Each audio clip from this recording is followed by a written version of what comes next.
The Battle of Gembloux took place at Gembloux, near Namur, Low Countries, between the Spanish forces led by Don John of Austria, Governor-General of the Spanish Netherlands, and a rebel army composed by Dutch, Flemish, English, Scottish, German, French and Walloon soldiers under Antoine de Goignies, during the 80 Years' War and the Anglo-Spanish War. On January 31, 1578, the Spanish cavalry commanded by John's nephew, Don Alexander Farnese, Prince of Parma, after pushing back the Dutch cavalry, attacked the Netherlandish army, causing an enormous panic amongst the rebel troops. The result was a crushing victory for the Spanish forces. The battle hastened the disintegration of the unity of the rebel provinces, and meant the end of the Union of Brussels. Prelude. After the terrible sack of Antwerp by Spanish mutineers on November 4, 1576,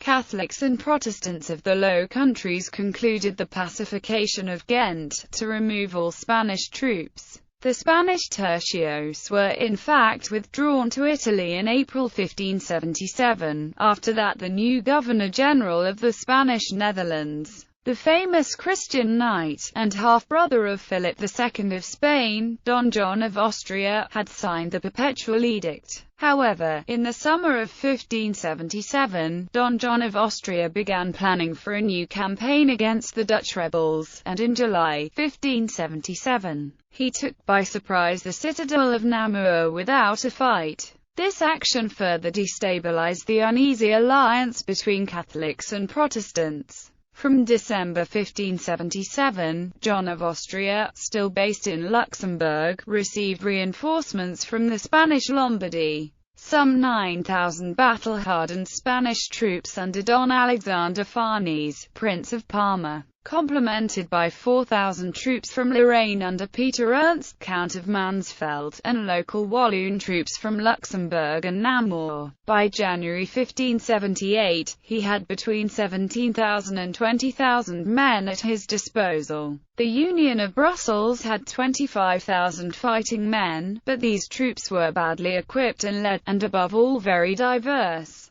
Dutch, Flemish, English, Scottish, Walloon, German and French, and religiously ranging from staunch Catholics to zealous Calvinists. Battle of Gembloux. In the last days of January 1578, the Netherlandish army was camped between Gembloux and Namur. The army was in a bad shape, with many sick. Its leaders, George de Lalling, Philip de Lalling, Robert de Melun and Valentin de Pardieu, were absent because they attended the marriage of the Baron of Beersel and Marguerite de Merode in Brussels. The command of the army was in the hands of Antoine de Goignies, Seigneur de Vendega. Other notable commanders of the Netherlandish army were the Count of Boussu, Martin Schenk, Emmanuel Philibert de Lalling, Philip, Count of Egmont, William II de la Marck, Lord of Lumey, and Charles-Philippe de Croix, Marquis d'Avray. When de Goignies learned that the Spanish army was approaching Namur, he decided to withdraw to Gembloux. Parma's action at dawn on 31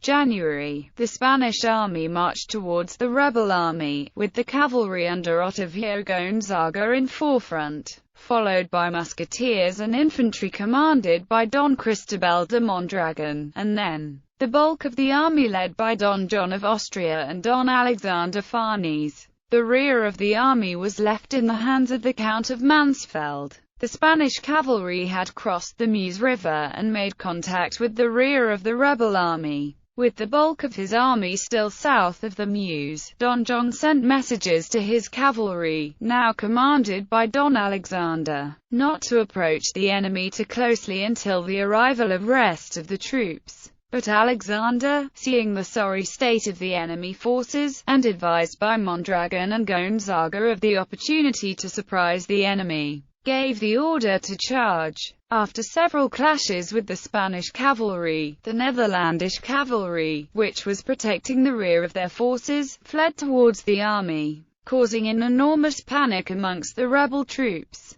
The result was a crushing victory by Parma's cavalry. The entire army instantaneously disintegrated, and the almost unopposed Spanish cavalry massacred the fleeing troops. destruction of the States General's army. The Netherlandish army tried to regroup, but a cannon and its ammunition blew up, causing many deaths and renewed panic. Meanwhile, part of the rebel troops, mostly Dutch and Scots led by Colonel Henry Balfour, tried to take defensive positions, but could not withstand the musketeers and pikemen led by Don John, Mondragon and Gonzaga. The Spanish victory was complete. De Goignies was taken prisoner, along with a large number of his officers. Don John captured 34 flags and banners and all the artillery and baggage of the enemy, and thousands of rebel soldiers were killed or captured. The Spanish casualties, however, were minimal, about 12 dead and a few wounded.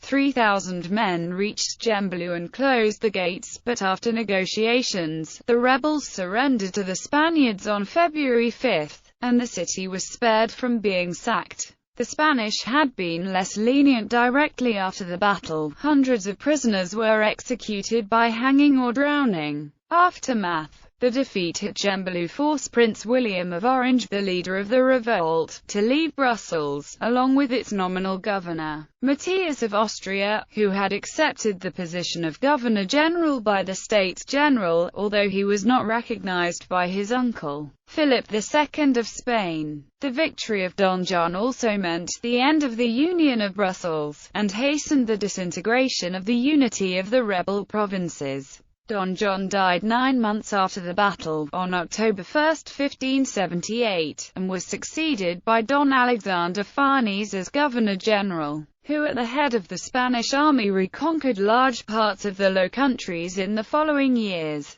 On January 6, 1579, the provinces loyal to the Spanish monarchy signed the Defensive Union of Arras, expressed their loyalty to the King Philip II and recognized Don Alexander Farnese as Governor-General of the Netherlands. In contrast, the provinces loyal to the Protestant cause signed the Defensive Union of Utrecht.